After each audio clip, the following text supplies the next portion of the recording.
Do you want your business to grow faster? Are you open to new and out-of-the-box ways to drive revenues and increase value? How do you imagine the most successful entrepreneurs and business leaders double, triple, or expand their businesses tenfold or more? The answer is deals. This is a weekly podcast featuring conversations with business owners, executives, and leaders as we reveal behind-the-scenes details that give you, our listeners, the confidence to pursue your own deal-driven growth. On the show, we discuss a huge variety of deals, everything from large, complex mergers and acquisitions to smaller deals that you can do even without significant capital. My name is Corey Kupfer, and I've been supporting deal-driven growth for businesses for 35 years as a successful entrepreneur, professional negotiator, and attorney. My goal is to help you strategize, plan for, find, and complete deals that will help your company grow faster. Welcome to the Deal Quest podcast. Let's get started. Jim Terry is a strategic communications executive with nearly 3 decades of experience working in the state, local, and federal politics, including serving as the political director for the U.S. presidential campaign.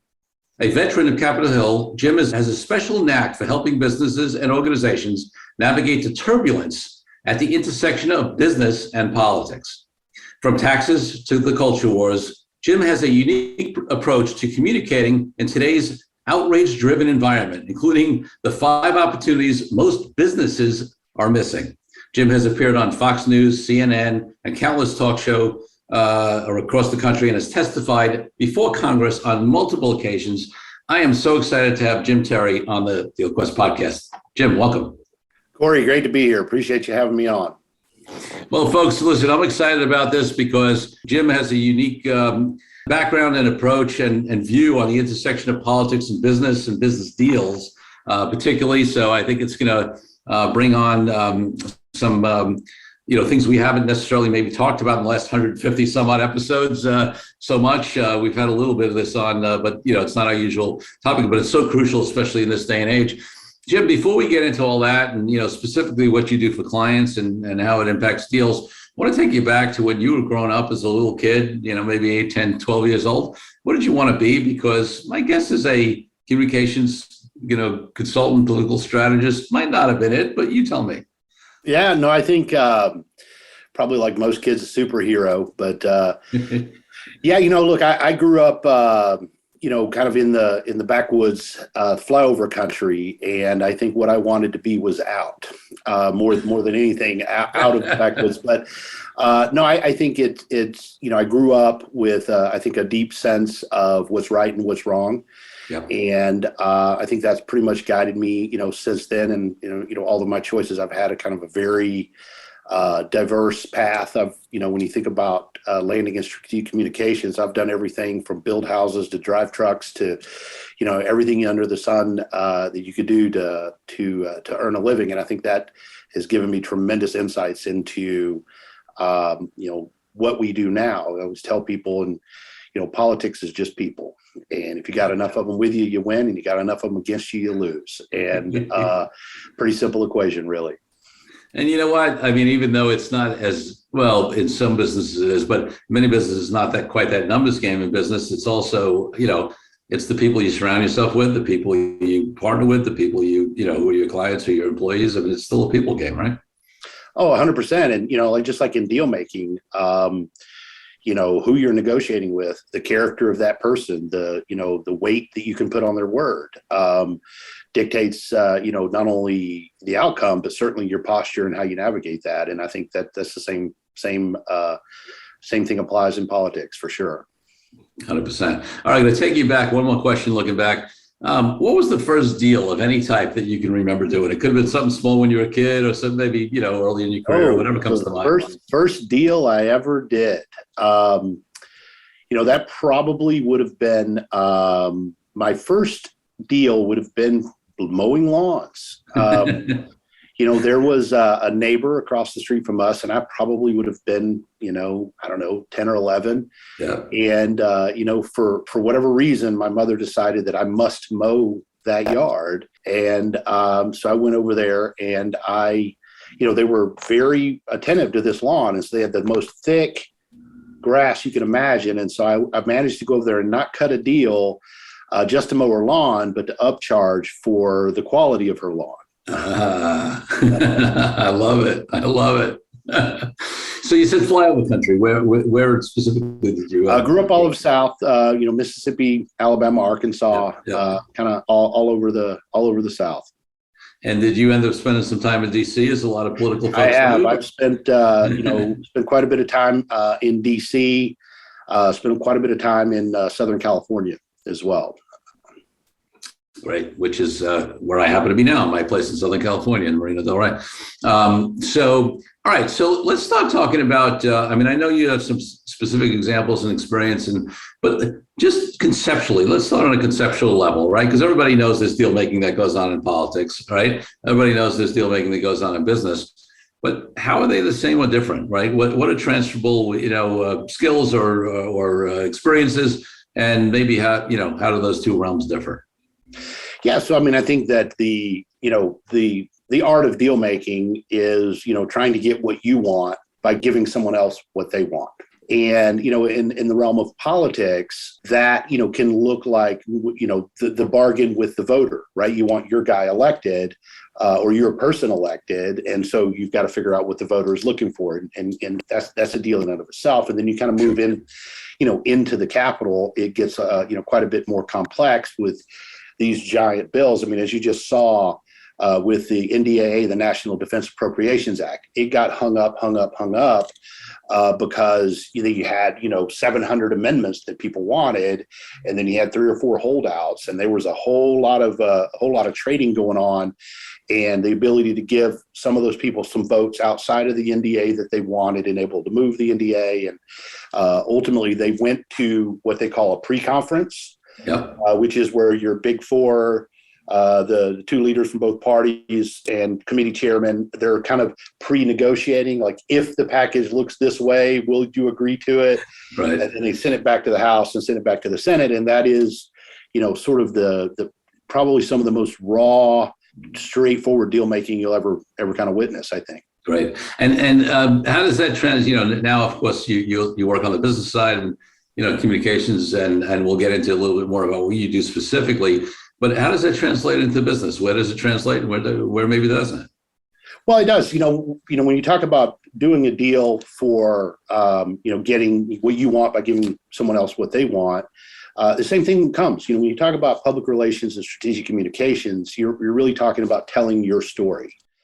And, I guess maybe unfortunately, your story is perhaps most often most interesting to you and not necessarily to other people. And so it's really what we do is kind of come in and help people figure out, okay, what's the story you're trying to tell? What are your objectives in telling it? And then develop messaging and sort of packaging around that make your story relevant, give other people a reason to care or relate to your story. And so, the sort of the focus on the other party goes through all of it, everything that we do, really. Yeah. So talk to us a little bit. Yeah, let's delve into a little bit about specifically what you do, what type of clients you work with, and then we'll sort of circle back to how that is some specific experiences you've had related to deals. Yeah, sure. So, what we do, as I mentioned, is, we help you tell your story and help sort of figure out that story, right? And a lot of times people kind of have hazy perspective on what it is, what their story is, and to help focus on the parts of that are most relevant and identify, what your objectives are, what audience needs to hear your message, and then develop a strategy for reaching that audience, and then develop the messaging that audience needs to hear, and then the tactics. You get all the way down to the end before you start thinking about pitching reporters or, paid media or anything like that. And to help people sort of craft their story. And when you think about what that looks like in a deal making or in the business world, the reality is there used to be this bright line between business and politics. And the reality is everything is politics now to some degree, and everything should be communication informed, because if you're making a decision or a policy or a deal, even if you don't intend for it to be public, in the age of smartphones and Twitter, there's a good chance it's going to be public. And if you can't withstand public scrutiny, then you should probably reconsider that policy or that decision. And so we work through with people to help them define and navigate this intersection between the political risks and the business side. So let's talk about some examples where, you've helped folks, or, where there were political risks, or where, this kind of service that you provide help people either get deals done, or maybe some situations where companies made a mistake and blew their opportunity at deals because they didn't use somebody like you or figure it out on their own. Yeah, one of the, from maybe for your audience, from the standpoint of, deals and mergers and sort of acquisitions, one of the issues that we took on was you had an industry sector in which there was very few providers or very few manufacturers. And there were 3 bids to buy one of these 3 companies, and 2 of the bids were coming from their competitors, and 1 was coming from private equity. And, if any one of those industry markers, because the market was so concentrated, any one of the other industry bids would have triggered a Department of Justice market share review. Right. And so one of the things we were able to do is come in and highlight the fact that the 3rd bid would not trigger those market share concerns. And so, to kind of highlight the preferential nature of that bid for business audiences, for investors, for board of directors, for institutional investors, and to sort of paint that picture. And so that story we're trying to tell is, our bid is preferential, is better than the other bids, and that would be the kind of thing that we would do. And on the other side, you have a little bit more, direct action where you have industries that are facing legislation that potentially could, gut them or take away market share. Or a lot of what we do is defending, stopping company A from using the legislature to gain a competitive advantage on company B. Right. And you fight that out. And so what we would come in and define is, yes, it's important to company B to stop that legislation because it'll hurt company B. But why does the rest of America care? Right. And that's where we would come in and help define those messages and then help deliver those messages. Yeah, so, it's fascinating to think about these examples, right? Because let's go to the first one where, the private equity firm's able to argue, hey, there's going to be no, it's going to be much easier through the regulations. You're not going to have any antitrust, market share concerns.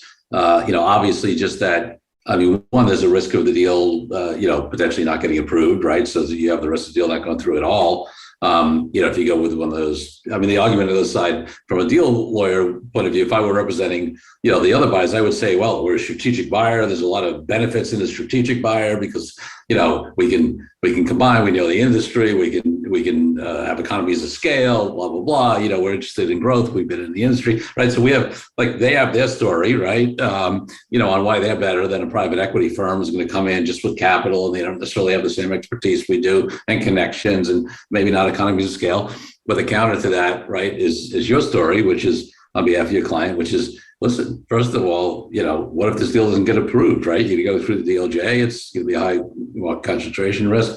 You can get knocked out. And besides, even if it may eventually get approved, it's going to slow the deal down. You're going to, the thing's going to drag on. Who knows what's going to happen in the marketplace, right, during that review period. So, it's fascinating how these things can really, I'm making up the story on the other side, but I've done a lot of deals, and I know that, that's usually the argument for strategic buyers, so that's my guess is probably what was going on.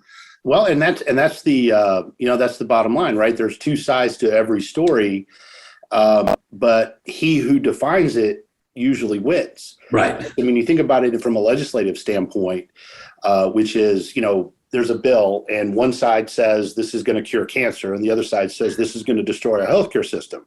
Right. Whatever the public is convinced of, that typically is how you're going to see Congress vote on that, right? In the same way, in these deals is he who wins that debate, which is the bigger concern, which is the bigger threat, which is the bigger benefit to investors. There's no guarantee, certainly, but you have a fighting shot, and you certainly have a fighting shot if you don't let them state their case while you sort of stand down and you're not on the field. Absolutely. Yeah. Which is, not to take a side politically, but, there's a reason why, for example, the Democrats want, it's the Affordable Care Act, Act, right? That's not accidental that, it's the Affordable Care Act, right? Because one of the big concerns about that was, well, is how much is it going to cost? So why, the part of the story they're saying, no, we can, it's not, Right. and again, I'm not saying that negatively. I'm saying we can pick out 100 examples on all aspects of politics. Nobody calls on the Patriot Act, right? Let's take one on the Republican side, right? Patriot Act. Nobody's going to name these things in in their worst light. They're always going to pick the best aspect of it and then use that to try to tell the story, right? Oh, 100%. And the big thing on Capitol Hill is the acronyms. The HELP Act or the SAFE Act or the right. And it's an extraordinary ability to combine an acronym and a story all in the same time. It is an extraordinary talent. But and you think about you talk about the Affordable Care Act too, and that's an instructive sort of lesson. One of the more famous quotes out of that time period was Nancy Pelosi saying, "Well, you got to pass it to find out what's in it." Right. And and that's an instructive sort of thing, because when you think about how these programs and how these governments work, is what she knew is that once this building was built, you would never tear it down. Yep. Right. Now, new tenants or new owners may take over. They may rearrange the furniture. Yep. They may close off a few floors. They may, change the wallpaper, but that building will endure. And, this is what you see kind of in an incrementalism, approach to things, that once you build and institute a program, it endures. And this was one of the kind of the big hangups on the Build Back Better that, like Manchin and is having, is they're saying these programs are going to last for 3 years. And he's saying, well, we both know that's not true. And once something is instituted in government, it is rarely. I mean, it was into the late 90s, early 2000s, before the phone tax that was put into place to fund the Spanish-American War was removed. Once things stick, they do. That is so true. It is so true. Whether that's everything, from things like the affordable. I mean, listen, look at Social Security. Look at any of the Depression era programs and how long they've been around. On the flip side, once you cut taxes, it's taught to put them back. Defense spending, however it is, right? I mean, the percentage of our government that's spent on defense spending, it's tough. Things are, institutions, no matter what they are, and again, whatever, it's true across the political spectrum. Once things get entrenched, boy, it's hard. Yeah, institutions' job is to preserve and survive, right? That's right. And I think getting back kind of to the deal maker side of this too, when you think about the concept of he who defines it usually wins. Yep. You think about that in terms of defining the deal. Like, why is this deal, good for me, but why is it good for them? Why is it good for the public? Why is it good for consumers? Why is it good for employees? Yep. But also I think, he who defines it win can also be about you, the deal maker. How are you defined in this deal? Are you defined as a villain who's going to strip it down? Or are you defined as, and particularly when you talk about something, institutions and, like buying media companies, or, perhaps it's some beloved local institution that you're buying, is not just about the money, right? A founder has this founder's love for his or her company.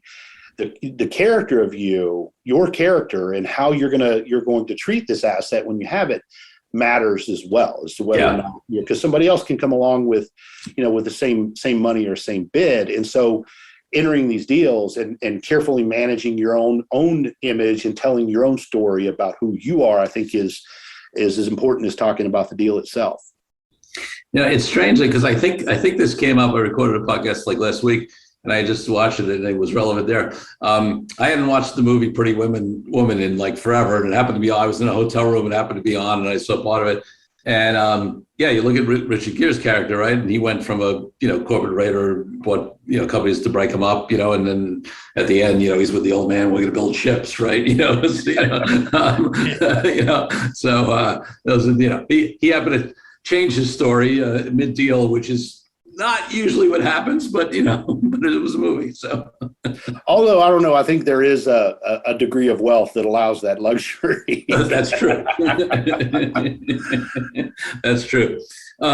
It's interesting how you hear about I've done some sort of, studying on like presidents and things like that, whatever. And, and how things have really gotten done over the years. And it's interesting, the context of, of deal making in politics. I mean, so for example, obviously, Kennedy JFK gets a lot of credit for spurring civil rights, movements. But of course, he got assassinated, and it was Johnson who really was a backroom deal maker, politician, right? Had been in Congress for years, knew how to play the game, who was the one who got that, helped get that legislation through. And you see that over and over again. You got to know, I mean, any kind of deal, whether it's in any particular industry, whether it's in politics, there's a certain way the game is played, and knowing how to work it makes a difference, right? Oh, absolutely. You need the Tip O'Neill and Ronald Reagan example, all of those stuff. And I think that, just from a political standpoint today, too, you can't say that kind of deal making is dominant, right? Because you have an environment where, call them negotiating partners, are not speaking, they're speaking about each other, and often in not kind terms, rather than sort of speaking to each other. And in that environment where you have, sort of the deal makers that can go in, and you take the NDAA, for example, at some point, somebody had to stop talking about each other and started talking to each other. Right. And I think the rarity of that too, whoever is making the decision to be that party is tremendously empowered right now. Let's take a break from the show for a minute so I can invite you to a new way to determine your deal readiness. I created a fast and easy assessment that will determine exactly how deal ready you are. Once you complete the assessment, I use your responses to identify the obstacles that are holding you back from being a deal-driven growth genius. It's as easy as heading to CoreyKupfer.com/assessment. That's CoreyKupfer.com/assessment and filling out a few multiple choice questions. I'll be checking in after the episode to see what your results are. Now back to the show. Listen, it's funny for me as somebody, as a deal maker who believes in the power of deals for good. Like there are, yes, I mean, I think, listen, one of the things I talked about is really doing aligned deal making. It's like, deals can be done for bad reasons as well. But if you really do it from a place of, from a good place, from being clear, you and I, before we started recording, we're talking a little bit about, right, clear objectives and then strategy and in the context of whatever it was, podcasts, books, business, politics, whatever. It really can. I mean, if you, for the right reasons, to serve an audience better, to serve the public customers better, to create more opportunities and jobs for employees, to, move along an agenda for the benefit of the country politically, deals can really be a positive force. And, and again, whatever, without getting into blame and views on politics, just the fact that there are so many few people talking to each other about actually getting stuff done is actually, kind of sad to me as a deal maker. Yeah, and it's, look, politics has always been, a challenge, and it's always been rancorous. And, we tend to think about this moment, and it is, by all definitions, an extraordinary moment. But, you think about kind of how crazy the times sort of feel and uncertain and unstable. It can feel like that this is, the craziest time ever. But when you think back through history, we've had a civil war where hundreds of thousands of Americans were killing each other. And what happens is it feels like the way history kind of gets treated is everything gets reduced down into kind of this neat little paragraph or two. Yeah. And that the outcome happened because it had to happen that way. Right. Because, the arc of history bends towards justice and all of that. But the reality is every moment in history was contingent. It was contingent upon the people that were in that moment, the decisions they made, and the plays they made. And and the outcome is the outcome. And, I think that's something to kind of remember too. But to your point of deals for good and all of that, I was talking with a young guy the other day who's kind of, seeking some counsel, and he was asking me what the lessons I'd learned. And, I told him that, it's like, for the first thing in your career is focus on excellence. If you focus on excellence first, the money will come. Yeah. Right. And if you're focused on, in this deal, if you're focused on doing, if the outcome you're focused on is doing a good deal that's beneficial for everyone else, that deal will line up. If you go into that deal, looking to, run over the other person, and you may end up doing that deal, but I guarantee you there'll be heartburn on the other side of it.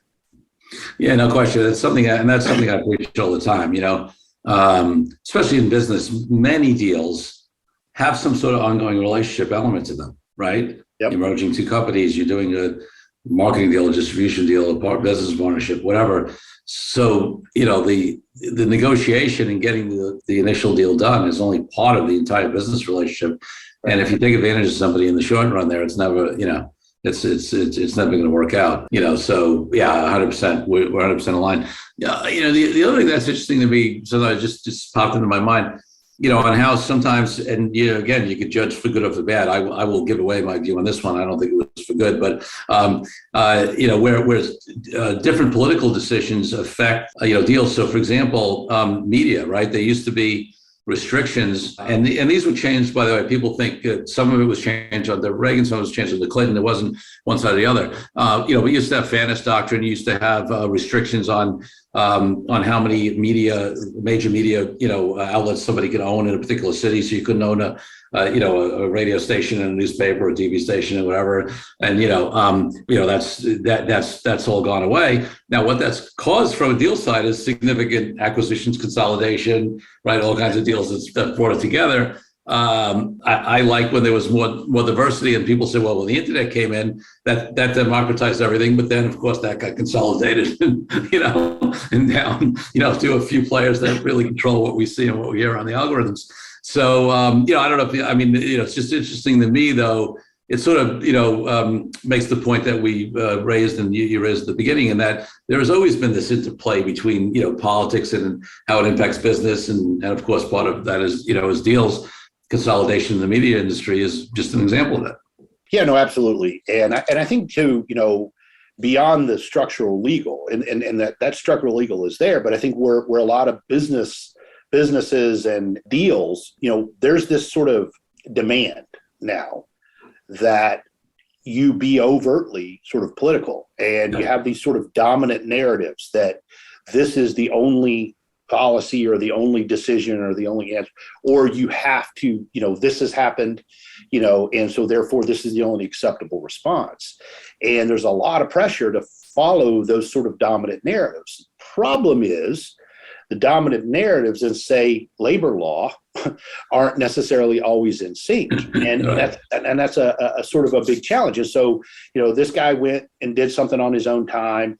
Twitter blows up about it, and you decide, well, I've got to crucify this person because otherwise my brand is at risk, and you do, and you're rewarded on Twitter until you get to labor law court, and that's a because the challenge of that is both sides of that are equally real threats, right? There's a real threat to your brand if you don't sort of capitulate to the dominant narrative, but it's also a real threat to your business if you do.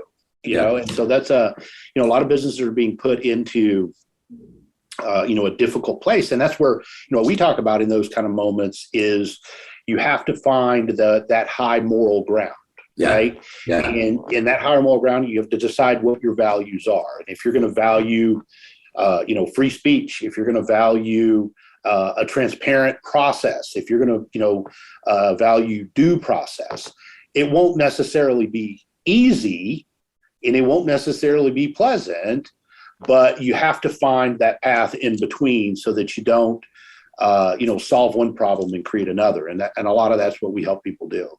Yeah. And listen, although, and you've said yourself, these are challenging times, and I'm sure, it makes services like yours. I'm sure you have to be crazy busy because so many people, there's so much need for your services these days. And that decision on, because listen, you see companies all over the map, right? You see companies that try to stay neutral, right? And that causes its own problems, because if you have something that happens, it's almost like, you can stay neutral until something happens where it's impossible to stay neutral. And you have some companies who've taken very strong, positions, either, let's call it left or right, however you want to, conservative, liberal, however you want to divide it.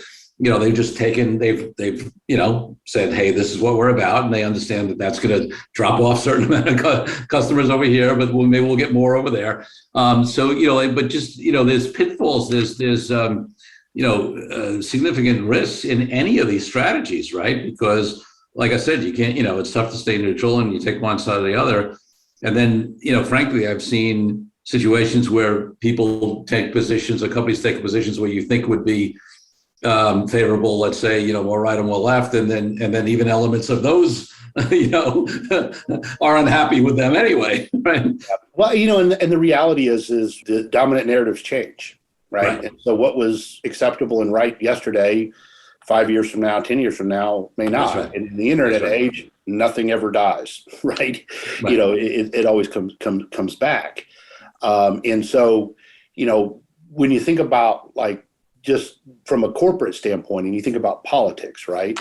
That first of all, you have to understand that politics is by definition not factual, right? It's by definition a rigged game. So when someone says to you, X, this bill means X, right?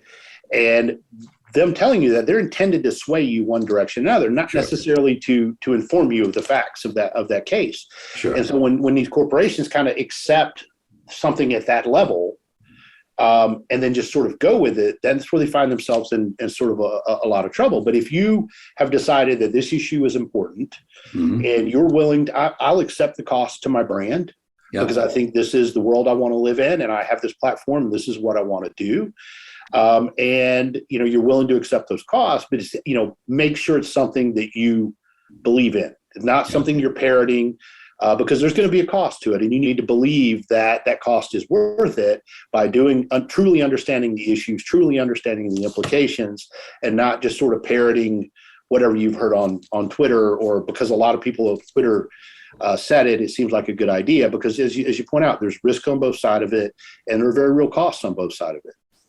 Yeah, and I feel, people have said this before. I really do believe it's true, and you can say maybe in a way this is one of the positive things about social media and all this stuff. I do think it's harder. There's plenty negative, but I do think it's harder to, like, and I love your comment on this because it's part of what you do, right? It used to be that sometimes companies would react to a potential issue, from a PR point of view, messaging point of view, whatever. And, and they'd mostly be calculating what would just be the best response to try to quell it or whatever. And, there were fewer ways to suss out whether that was really just some PR move or whether it was really authentic to who they are, their brands, their values, et cetera.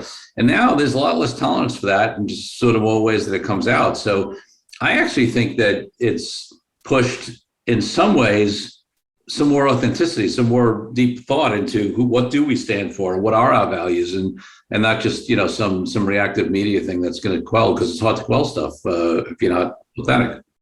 But I love your.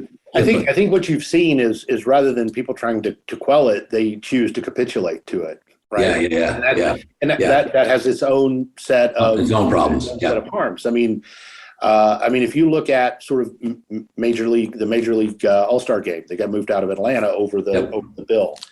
Well, the sort of companies that sort of backed that play said, "Oh, by God, we got to boycott this." The All-Star game was moved to a state that had actually more restrictive voting laws than the state of. And so this is where kind of the capitulation and jumping into the frame. It was reactive. Yeah. If you truly believe something and you truly understand the specifics of it, that's a very different equation. Yeah. But I think the other dynamic that companies are facing now is not just the public. They're facing their own workforce, and a lot of the companies find themselves hostage to their own workforce about what that company should be doing, saying, whether or not, because a lot of these companies probably wish they didn't engage, but their employees and their workforce are demanding that they do, and so you're dealing with a lot of different pressures now. Yeah. Like somewhat recently, Netflix and Dave Chappelle, I think, is an example of that, right? Case in point, yeah. So in terms of, let's talk a little bit more about what you do. How much of what you do is sort of, reactive to situations with companies and designing, maybe it's more crisis management, and how much of it is proactive? I'm sure, like most folks, in any profession, you'd love to work more proactively, but maybe that's not always the luxury. Yeah. Tell me. Well, I think it's always both, right? Yeah. Because even if you are on implementing a proactive sort of strategy, you're taking an action that is eliciting a reaction, that is eliciting a response. And so you're constantly kind of doing both. You're acting and reacting. The idea is to not ever be just reacting, right?